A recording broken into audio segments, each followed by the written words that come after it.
जय हिंद दोस्तों, स्वागत है आप सभी का अपने YouTube channel exam study Saurabh में।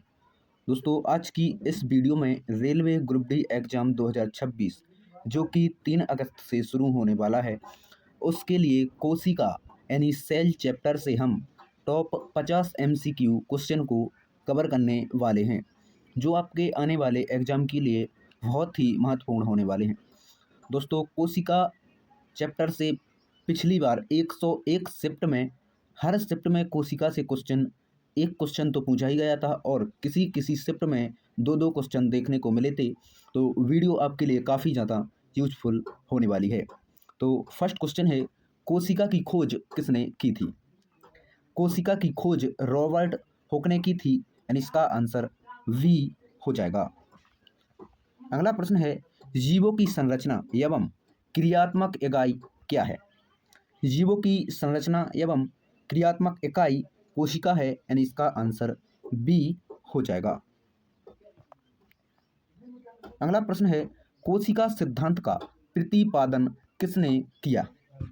कोशिका सिद्धांत का प्रतिपादन स्लाइडेन एवं स्वान ने किया, यानी इसका आंसर बी हो जाएगा। अगला प्रश्न है, प्रत्येक कोशिका पूर्ववर्ती कोशिका से बनती है, यह किसने कहा? प्रत्येक कोशिका पूर्ववर्ती कोशिका से बनती है, यह रुडोल्फ विर्खो ने कहा, यानी इसका आंसर बी हो जाएगा। अगला प्रश्न है, कोशिका का नियंत्रण केंद्र किससे कहा जाता है?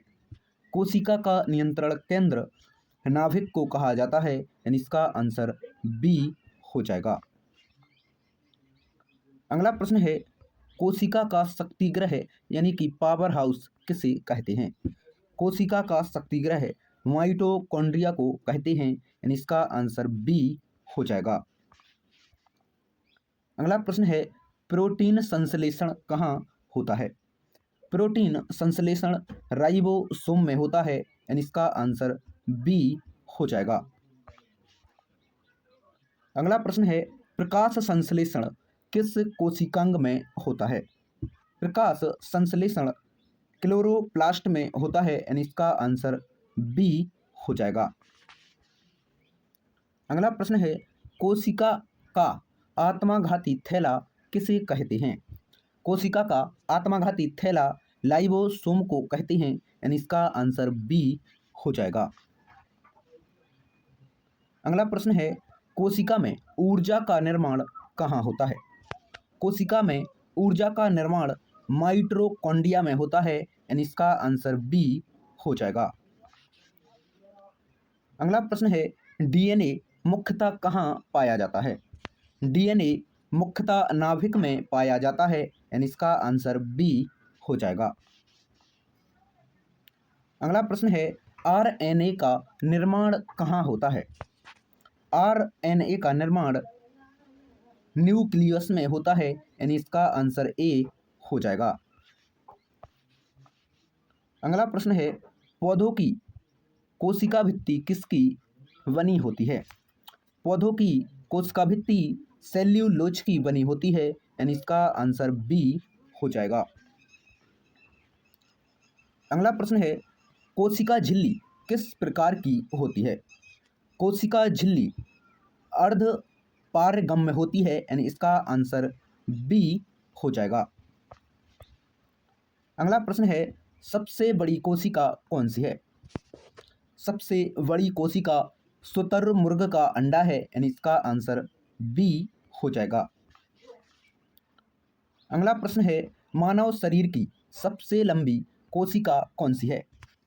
मानव शरीर की सबसे लंबी कोशिका तंत्रिका कोशिका है, यानी इसका आंसर बी हो जाएगा। अगला प्रश्न है, मानव शरीर की सबसे छोटी कोशिका कौन सी है? मानव शरीर की सबसे छोटी कोशिका शुक्राणु है, यानी इसका आंसर बी हो जाएगा। अगला प्रश्न है, कोशिका के भीतर जेली जैसा पदार्थ क्या कहलाता है? कोशिका के भीतर जेली जैसा पदार्थ साइटोप्लाज्म कहलाता है, यानी इसका आंसर ए बिल्कुल सही हो जाएगा। अगला प्रश्न है, क्रोमोसोम किससे बने होते हैं? क्रोमोसोम डीएनए एवं प्रोटीन से बने होते हैं, यानी इसका आंसर ए हो जाएगा। अगला प्रश्न है, मानव शरीर की सामान्य कोशिका में क्रोमोसोमों की संख्या कितनी होती है? मानव शरीर में सामान्य कोशिकाओं में क्रोमोसोमों की संख्या 46 होती है, यानी इसका आंसर बी हो जाएगा। अगला प्रश्न है, जनन कोशिकाओं में क्रोमोसोमों की संख्या कितनी होती है? जनन कोशिकाओं में क्रोमोसोमों की संख्या 23 होती है, यानी इसका आंसर ए हो जाएगा। अगला प्रश्न है, कोशिका विभाजन का कौन सा प्रकार वृद्धि के लिए उत्तरदायी है?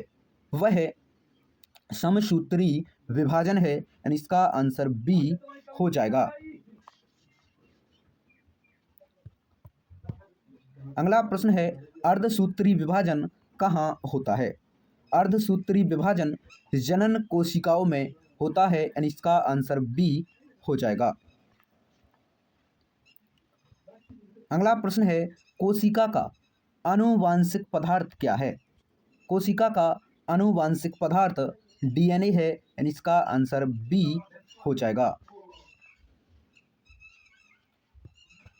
अगला प्रश्न है, कोशिका में पैकेजिंग एवं स्राव का कार्य कौन सा करता है?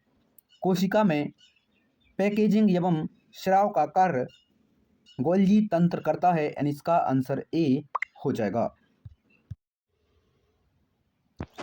दोस्तों, आज की इस वीडियो में हमने कोशिका से टॉप 25 एमसीक्यू क्वेश्चन कवर किए हैं और 26 से 50 तक हम अगली वीडियो में कवर करेंगे।